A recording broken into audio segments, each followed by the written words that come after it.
Si Naina Tagle, 17 years old, mula Dumaguete at grade 11 student ng Silliman University, ay namamayagpag ngayon sa 2025 Palarong Pambansa sa Ilocos Norte sa larangan ng archery.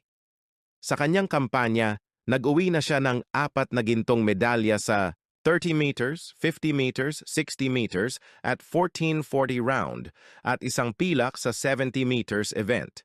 Tinuruan siya ni na Jennifer Chan at Rowell Merto, mga dating Olympians ng Pilipinas.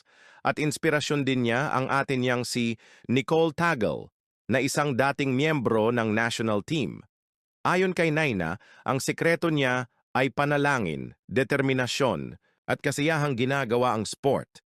Pangarap niyang makasali sa national team at makipagkompetensya sa Southeast Asian Games gaya ng kanyang ate.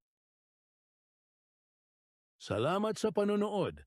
Huwag kalimutang i-like, i-share at mag-follow.